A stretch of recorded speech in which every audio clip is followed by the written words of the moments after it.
अस्सलाम वालेकुम everyone, this is me Rabia Sajid. जैसा कि हमने डिप्रेसिव डिसऑर्डर्स की सीरीज़ स्टार्ट की हैं, तो आज जो है हमारा सेकंड डिसऑर्डर है, that is about major depressive disorder, जिसको हम MDD भी बोलते हैं। आसान लफ्ज़ों में इसको क्लिनिकल डिप्रेशन भी कहा जाता है। ये एक ऐसी मेंटल हेल्थ कंडीशन है जिसमें पर्सन जो है वो परसिस्टेंटली लो फील करता है, बहुत ज़्यादा डिप्रेस होता है उसका मूड, और किसी भी जो डिफरेंट एक्टिविटीज़ होती हैं लाइफ की, किसी में भी उसकी दिलचस्पी नहीं रहती है। क्लिनिकल डिप्रेशन में जो है वो पर्सन की स्लीप अफेक्ट होती है, उसकी भूख अफेक्ट होती है, और पर्सन जो क्लियरली जैसे कि एक नॉर्मल पर्सन सोचता है उस तरीके से उसकी थिंकिंग एबिलिटी भी अफेक्ट होती है। और अगर ये सारे सिम्टम्स जो हैं अगर एक पर्सन के अंदर 2 हफ्तों तक रहते हैं, तो हम जो है उसको क्लिनिकल डिप्रेशन के अंदर जो है वो डायग्नोज करते हैं। तो चलते हैं अब जो इसको जो है डिटेल में देखते हैं कि क्या कॉजेज़ होते हैं, क्या डिफरेंसेस हैं नॉर्मल डिप्रेशन से, क्या हैं, क्या कैसे जो है ये इफ़ेक्ट करता है, और क्या जो है वो इसका ट्रीटमेंट होता है। अगर हम इसके डिफरेंस की बात करें क्लिनिकल डिप्रेशन से, तो जैसे हम नॉर्मली उदास हो जाते हैं, कोई भी डिफ़िकल्ट सिचुएशन आती है हमारी ज़िंदगी में तो हम थोड़ा सा उदास हो जाते हैं या अजीब सा फील करते हैं। तो ये जो चीज़ है ये हम कह सकते हैं जो डेली लाइफ में हम डिप्रेस हो जाते हैं, हमारा मूड ऑफ हो जाता है, तो ये चीज़ हम नॉर्मल डिप्रेशन के साथ लेकर जाते हैं। लेकिन क्लिनिकल डिप्रेशन जब हम उसको एक डिसऑर्डर डायग्नोज कर रहे हैं, तो इट मीन्स दैट कि वो परसिस्टेंटली उसकी एवरीडे लाइफ को जो है वो पर्सन की अफेक्ट कर रहा हो।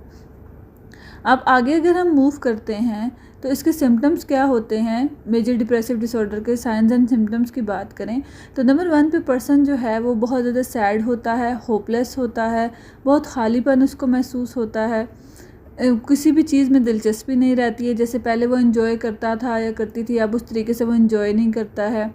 उसकी जो एपिटाइट है, भूख है, वो या बहुत ज़्यादा हो जाती है या बहुत ज़्यादा कम हो जाती है। इन दोनों की वजह से क्या होता है कि फॉर एग्ज़ाम्पल एक पर्सन नहीं खा रहा तो उसका बहुत ज़्यादा वेट लॉस हो जाता है, और दूसरी तरफ एक पर्सन बहुत ज़्यादा खा रहा है डिप्रेशन में तो उसका वेट गेन हो जाता है। तो इसकी वजह से ये भी रिज़ल्ट जो है वो पर्सन को देखने पड़ते हैं। बहुत ज़्यादा स्लो स्पीच हो जाती है, उसकी जो मूवमेंट है वो भी बहुत स्लो हो जाती है। कोग्निटिवली अगर हम बात करें, मेंटली तौर पर जो सोचना है वो भी बहुत कम हो जाता है उसकी अगर हम स्लीप की बात करें तो स्लीप में क्या होता है कि या वो बहुत ज़्यादा सोता है या बिल्कुल ही नहीं सोता है। मीन्स कि ये दोनों कंडीशंस हो सकती हैं जिसको हम इनसोम्निया बोलते हैं या हाइपरसोम्निया बोलते हैं। बहुत ज़्यादा लो एनर्जी होती है, अजीब गिल्टी सा पर्सन जो है वो फील कर रहा होता है, कॉन्सेंट्रेट नहीं कर पाता, और समटाइम उसको जो है सुसाइड और डेथ्स के जो हैं वो सोचें वगैरह भी आती रहती हैं।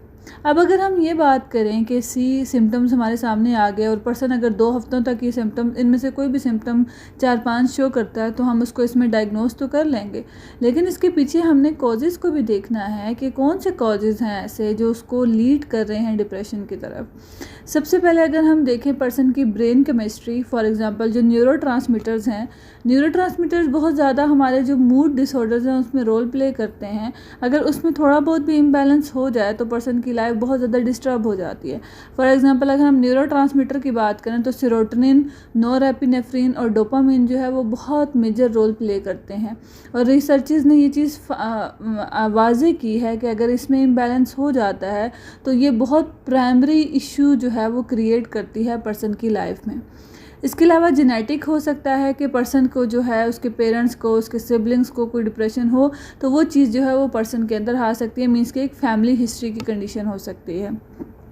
अगर हम चाइल्डहुड डेवलपमेंट की बात करें कि पर्सन जो है जब चाइल्डहुड में था, अपने बचपन में, तो उसने ऐसे बहुत सारे ऐसे एक्सपीरियंसेस देखे अपनी लाइफ में जो चीज़ें ने उसको बहुत ज़्यादा अफेक्ट किया उसकी लाइफ में। अब्यूज़ हो सकता है, sexual abuse, verbal abuse, physical abuse, traumatic events देखे हों बच्चे ने, तो वो भी चीज़ लीड कर सकती है। उसके अलावा जो स्ट्रेसफुल इवेंट्स होते हैं, जैसे किसी की डेथ हो जाती है, कोई ट्रोमेटिक इवेंट से गुजर जाता है पर्सन, डाइवोर्स हो जाती है, अलग हो जाती है, सपोर्ट नहीं मिलती है, निगलेक्टेड होता है, तो ये सारी चीज़ें जो हैं वो कॉज कर सकती हैं।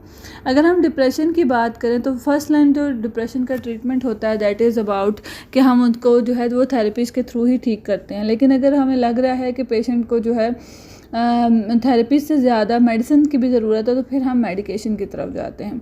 होप्स आज की वीडियो का आपको थोड़ा बहुत आइडिया हुआ होगा कि क्लिनिकल डिप्रेशन क्या होता है और कैसे इसको डायग्नोज किया जाता है। मिलते हैं नेक्स्ट वीडियो में, तब तक के लिए अल्लाह हाफिज़।